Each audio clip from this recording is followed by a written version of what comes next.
Good morning, students. Hope you are staying safe and healthy at home. Today we will start lesson number 7 Buddha की स्वतंत्रता। बहुत समय पहले हिमालय की घाटियों के एक गांव में बुद्ध के अनुयायी वास करते थे। वह गांव पूरी दुनिया से अलग, शांत और संपूर्णता का जीवन व्यतीत कर रहा था। बहुत अधिक ऊंचाई पर होने के कारण गांव वासियों को अधिक समय तक प्रचंड शीत का सामना करना पड़ता था। इसीलिए ग्रीष्म ऋतु में ही गांव वासी इकट्ठे होकर भोजन और जलाने की लकड़ियों का उचित प्रबंध करके अपने को आने वाली शीत लहरों के लिए मानसिक रूप से तैयार कर लेते थे। गांव के मध्य में एक छोटा सा मठ था।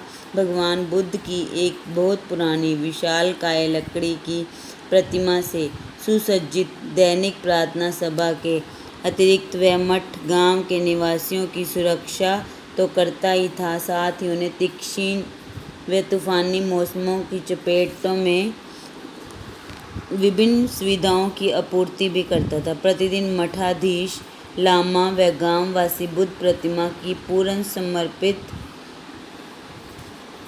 भाव व धार्मिक रीति से पूजा करते थे। लामा समस्त गांववासियों के मार्गदर्शक, नेता तथा प्रेरणा स्रोत थे।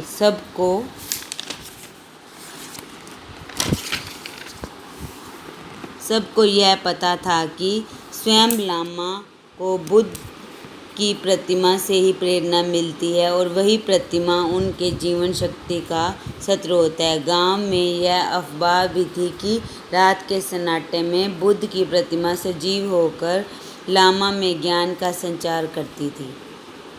एक बार शीत का आगमन अपने समय से पूर्व हो गया और पर्याप्त भोजन और जलाने की लकड़ियों का प्रबंध नहीं हो पाया। एक तो शीत के पूर्व आगमन ने स्थिति को गंभीर बना दिया, दूसरी ओर ठंड बढ़ती ही जा रही थी। इस स्थिति के विषय में बात करने के लिए सब लोग मठ में एकत्र हुए और आग जलाकर उन्होंने शीत के प्रकोप को कम करने का प्रयत्न किया, लेकिन आग की गर्मी उस मौसम में गर्माहट नहीं ला सकी और लकड़ी का अंतिम टुकड़ा भी उस हवन को स्वाहा हो गया। शीत अपनी तीव्रता को बढ़ाता जा रहा था और सब लोगों ने उससे बचने के लिए कंबलों और शालों की शरण ली थी। भोजन की कमी ने स्थिति को और भी गंभीर बना दिया था। लकड़ी का एक एक टुकड़ा अग्नि को समर्पित हो चुका था।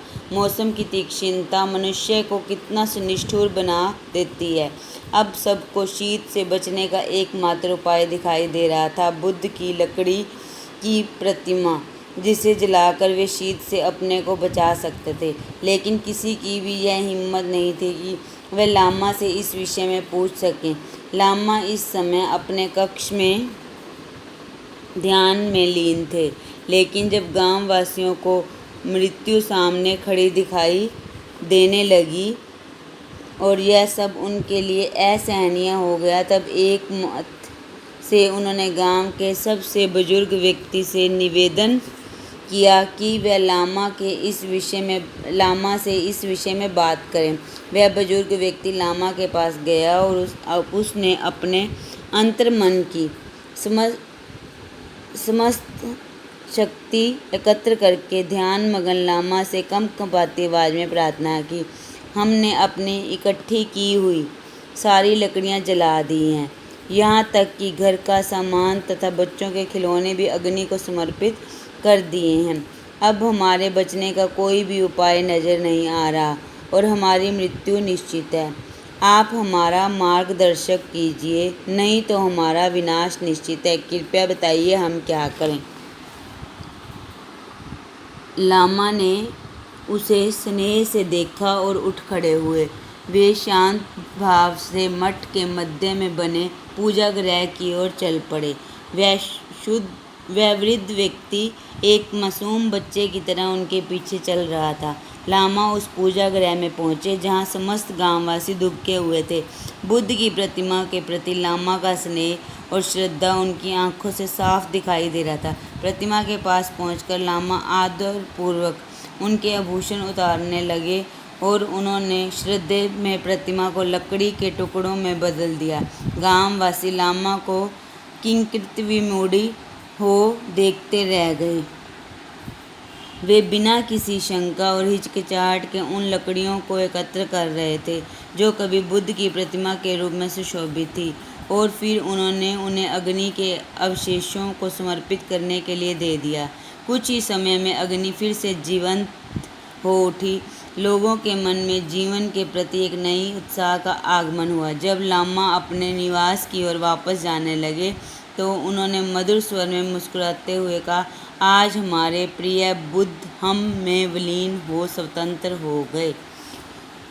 वर्ड मीनिंग: अनुयायी, अनुकरण करने वाला, शीत ठंड, आपूर्ति करना, कमी पूरी करना, मार्गदर्शक, रास्ता दिखाने वाला, विलीन हो गए, मिल गए, प्रकोप, अत्यधिक क्रोध, अंतर्मन, मन की भीतरी चेतना, प्रेरणा, स्रोत, उत्साह बढ़ाने वाला, मठ, बौद्ध भिक्षुओं के रहने का स्थान, प्रचंड, बहुत तेज, भीषण, निष्ठुर, कठोर, भावहीन, तीक्ष्ण, तीखा, अवशेष, बचा हुआ भाग, जीवंत, सजीव, प्राणवान। Word meaning: write on your notebook. Once again, read the lesson and understand the exercise work. Thank you. Have a nice day.